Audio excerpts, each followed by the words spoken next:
think I figured out why Australia feels like it's going backwards. It's not because our problems are impossible to solve. It's not because everything is just far too complicated.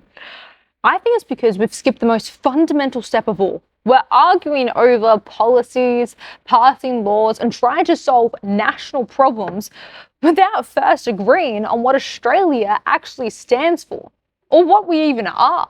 And if you don't define that first, then every solution after that just becomes subjective. So next time somebody tells you that housing, immigration, borders, the cost of living, or politics overall is actually far more complicated than you think, just ask yourself this: how can we know the right solution when we've never even agreed on the principles those solutions are supposed to protect? So guys, welcome back to the LM Show. So guys, this episode is brought to you from Bali. This is our last international episode. We're back in our usual studio next week. But let's just get straight into it. And as promised from the thumbnail, I'll be addressing at the end, if I was PM today, this is what policies that I would implement. But that's at the end of the episode. Because you know what I'm sick of hearing? Housing, immigration, borders, politics. It's actually far more complicated than you think. Is it? Is it really? Because Australia has never established something as fundamental as the Bill of Rights. We never formally defined the relationship between citizen and the state. What freedoms do Australians actually have? What rights are guaranteed? And if we can't answer that, then on what objective foundation are we making laws? It all just becomes subjective. And that's the core of the problem. Behind almost every issue we're facing is the fact that Australia never formally established who we are or what we stand for. And I can already hear the comments, we have a constitution, we have Australian values, but we're not like America. And no, I don't want to live in America, but it's a good comparison. We do not have a Bill of Rights. We do not have really a formal document that guarantees our basic freedoms or defines our national identity. And there's a saying that I just keep coming back to because it just fits this so perfectly. And it's this: without meaning, structure means nothing. So when we look at things like, mass immigration, borders, border security, the cost of living, it's a top concern right now, energy, housing, housing shortage, things like that. Are these issues really as complicated as people claim?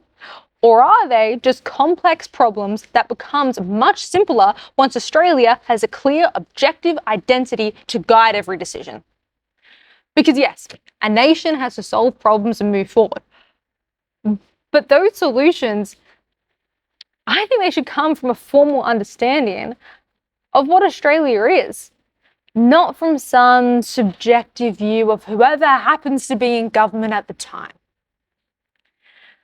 And I'm thinking of a good example for this. I think one is like the internet. Okay, we have genuine concerns about social media, right? They're genuine. So the response is to blanket ban. Blanket ban the under 16s.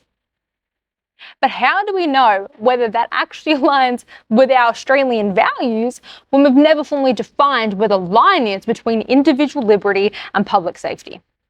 To me, that's why Australia is in such a difficult position, because we're trying to solve these big problems that we have. We're in a multi-front crisis, okay, but we're trying to solve them without first establishing the principles that should guide those solutions. So then that leads to just uncertainty. It leads to inconsistency. It leads to subjective decision making. And the second thing that we need beyond that, okay, I think we need to establish and sort that shit out right now, because that will allow us to move forward as an actual strong nation that will determine the trajectory of where we should head. But the second thing attached to that is we need a strong leader, right? Someone who understands that public support matters, but also understands that leadership isn't a big popularity contest. Okay, you don't need to be fucking relatable at every single decision. Leadership is making the decisions because you know they're in the country's best interest, even when they're unpopular, right? That is literally the job. And in a democracy, the public decides at the ballot box whether you've got the right to it. But while you're in office, your responsibility isn't to chase some popularity and be, popular. It's to do what you believe is right for the nation. But guys, as promised, just for shits and giggles, okay, if I was Prime Minister today, this is the first thing that I would do. It wouldn't be the very first thing, okay? It wouldn't be an energy policy. It wouldn't be an immigration policy.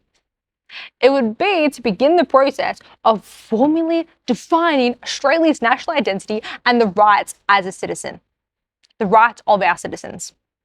Because we don't fucking have that. And I can literally rant all day about it. The first one is freedom of speech. Because every major policy should flow from that foundation. But until that is complete, a government starts a government. Okay? So these are the priorities I would pursue in the meantime. The first one, freedom of speech. Okay? Constitutionally protect freedom of speech. It is a fundamental human right and the foundation of any functioning democracy. Okay? Once people are afraid to speak, problems will stop being raised. Every other thing that I'm going to list right now wouldn't be possible without freedom of speech. Okay, because governments stop being challenged and the country hits stagnation. Right? The second one, energy. Energy is simple. Scrap the money pit of this net zero bullshit. Drill for our own oil and gas, build more refineries, and invest in nuclear for reliable baseload power. Stop relying on everyone else and start investing in ourselves. Okay, that's the main philosophy of that. 3, tax and government. The government is way too fucking big for a country of 28 million people. I'm just going to say that blatantly, right? Too big. Cut taxes, shrink the government, and let Australians keep more of what they earn. The government should only serve the people and in no way should overreach. The fourth one, the Sex Discrimination Act. Reverse Julia Gillard's 2013 changes to the Sex Discrimination Act. Okay, the fifth one, one flag. One flag, people. One country, one people, one flag. Officially flying 3 flags is divisive. It divides Australians by ancestry instead of uniting us under one shared national identity. One flag. Okay. The sixth one, immigration. Immigration should only operate where it benefits Australia. Secure the borders. Deport illegal immigrants. Now that's it. All right, that's just 6 ways. I mean, there's heaps more. I could go on a big rant about that. But that's just 6 quick ways that I would improve our country. Let me know your thoughts on that in the comments down below. And what would your top 3 policies be? What would you want to implement in Australia? As you guys know, freedom of speech is a big one for me, but that might not be at the top of your list, might be 3rd. Let me know what's at the top. I'm very interested to know, so leave your comments in the comment section down below. And look, that's the end of this episode. I hope you guys enjoyed it.